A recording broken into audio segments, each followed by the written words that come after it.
Cinta Nabi Ishak dan Rifkah yang penuh keajaiban. Nabi Ishak adalah putra kedua Nabi Ibrahim dan Sarah. Kelahirannya merupakan sebuah keajaiban yang luar biasa, karena Sarah telah berusia lanjut dan sebelumnya tidak memiliki anak. Namun, berkat doa dan kesabaran Nabi Ibrahim dan Sarah, Allah mengabulkan permohonan mereka dan memberikan mereka seorang putra. Kelahiran Nabi Ishak diumumkan oleh malaikat Jibril yang diutus oleh Allah untuk menyampaikan kabar gembira kepada Nabi Ibrahim dan Sarah. Malaikat Jibril memberitahu mereka bahwa mereka akan dianugerahi seorang putra yang akan diberi nama Ishak. Kabar ini tentu saja menjadi kejutan yang menyenangkan bagi Nabi Ibrahim dan Sarah, yang telah menunggu kehadiran seorang anak selama bertahun-tahun. Nabi Ishak lahir di kota Kanaan pada tahun 1761 SM. Kota Kanaan sendiri adalah sebuah kota kuno yang terletak di wilayah yang sekarang dikenal sebagai Palestina. Sejak kecil, Nabi Ishak telah menunjukkan tanda-tanda kebaikan dan ketakwaan. Ia tumbuh menjadi seorang pemuda yang saleh, yang berbakti kepada Allah dan mengikuti jejak ayahnya dalam berdakwah.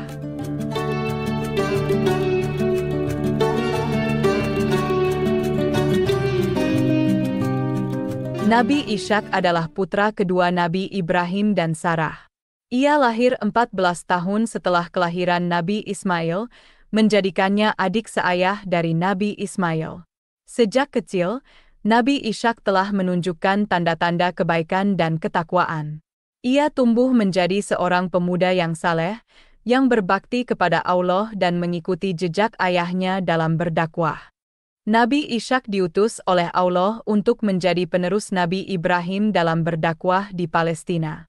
Ia menyerukan kepada kaumnya untuk menyembah Allah dan melakukan ibadah seperti mendirikan salat, menunaikan zakat dan mengerjakan segala kebajikan lain yang sesuai dengan perintah Allah.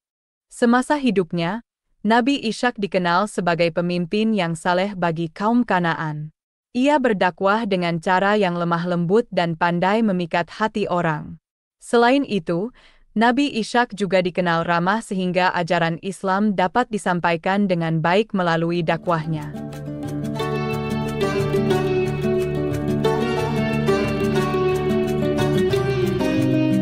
Ketika Nabi Ibrahim telah sangat tua, Nabi Ishak, putranya, belum juga menikah. Nabi Ibrahim, sebagai seorang ayah yang bijaksana, tidak mengizinkan Ishak menikah dengan wanita Kanaan. Alasannya adalah bahwa masyarakat Kanaan tidak mengenal Allah dan asing terhadap keluarganya. Ini menunjukkan betapa pentingnya bagi Nabi Ibrahim bahwa putranya menikah dengan seseorang yang memiliki keyakinan dan nilai-nilai yang sama. Nabi Ibrahim memerintahkan seorang pelayan setianya untuk mencari seorang istri bagi putranya, Nabi Ishak. Pelayan tersebut diperintahkan untuk pergi ke Haran, sebuah kota di Irak, untuk mencari seorang perempuan dari keluarga Nabi Ibrahim.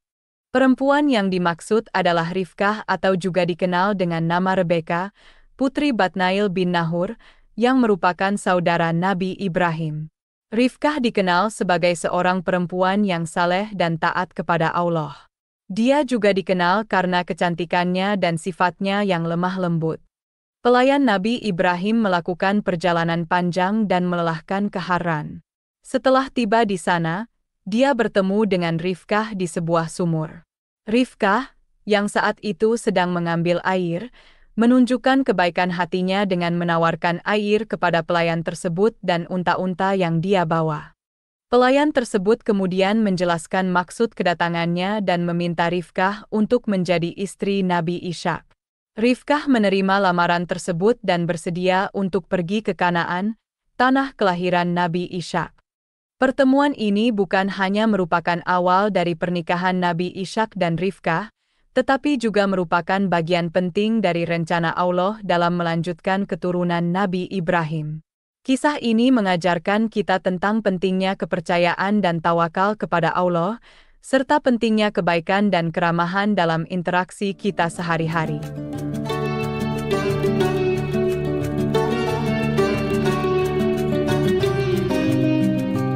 Setelah pertemuan yang penuh berkah dengan Rifkah di Haran, pelayan Nabi Ibrahim membawa Rifkah kembali ke Kanaan untuk bertemu dengan Nabi Ishak. Rifkah, yang dikenal karena kecantikannya dan sifatnya yang lemah lembut, segera diterima oleh Nabi Ishak. Pernikahan antara Nabi Ishak dan Rifkah kemudian terjadi ketika Nabi Ishak berusia 40 tahun. Pernikahan ini merupakan peristiwa yang sangat penting, tidak hanya bagi Nabi Ishak dan Rifkah, tetapi juga bagi seluruh umat manusia. Setelah pernikahan berlangsung, Nabi Ishak memboyong Rifkah untuk menetap di tanah kelahirannya, Palestina. Di sana, mereka membangun kehidupan bersama dan berusaha menjalankan misi dakwah yang telah diamanahkan oleh Allah kepada Nabi Ishak. Pernikahan Nabi Ishak dan Rifkah ini mengajarkan kita tentang pentingnya kesabaran, kepercayaan pada Allah, dan pentingnya memilih pasangan hidup yang memiliki keyakinan dan nilai-nilai yang sama. Meski menghadapi tantangan dan rintangan, Nabi Ishak dan Rifkah tetap berpegang teguh pada janji Allah dan terus berdoa dan bersabar.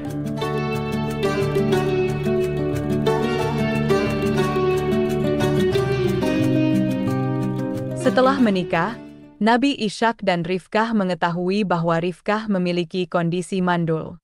Namun, mereka tidak putus asa.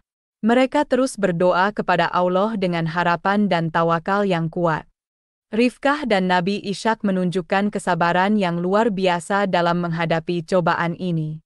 Mereka terus berdoa dan berharap kepada Allah, meski menghadapi kondisi yang tampaknya mustahil. Ini menunjukkan betapa kuatnya iman mereka dan betapa tingginya tingkat kesabaran mereka. Sarah, ibu Nabi Ishak, juga pernah mengalami kondisi yang sama. Dia juga mandul dan menunggu bertahun-tahun sebelum akhirnya diberikan seorang anak oleh Allah.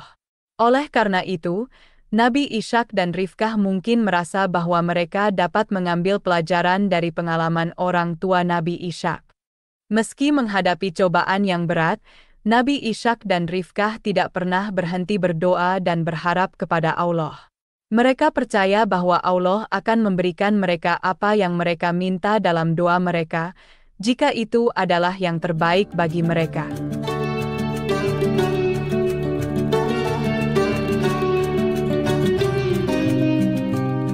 Setelah penantian panjang dan doa yang tak henti-henti, keajaiban itu pun datang. Rifkah, istri Nabi Ishak, yang sebelumnya diketahui mandul, akhirnya hamil. Ini adalah jawaban dari doa dan kesabaran Nabi Ishak dan Rifkah yang telah lama menunggu kehadiran seorang anak. Namun, anugerah Allah tidak berhenti di situ. Rifkah ternyata tidak hanya hamil, tetapi Allah memberinya anak kembar. Anak-anak tersebut adalah Esau dan Yakub. Ini adalah anugerah yang luar biasa, sebuah keajaiban yang menunjukkan kekuasaan dan kasih sayang Allah. Salah satu putra mereka, Yakub, kelak menjadi seorang rasul dan menjadi bapak dari Nabi Yusuf, Bunyamin, dan saudara-saudaranya. Dari anak-anak Yakub bin Ishak inilah cikal bakal Bani Israel atau keluarga Israel. Kelak dari Bani Israel ini pula lahir sederet nabi dan rasul. Kisah ini adalah bukti dari kekuasaan dan kasih sayang Allah.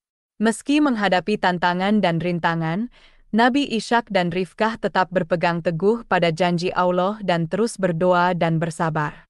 Akhirnya, Allah mengabulkan doa mereka dengan memberikan mereka 2 orang putra, yang kelak menjadi bagian penting dari sejarah umat manusia. Demikianlah kisah ini diceritakan, semoga dapat menghibur dan menambah wawasan. Wallahu a'lam bishawab.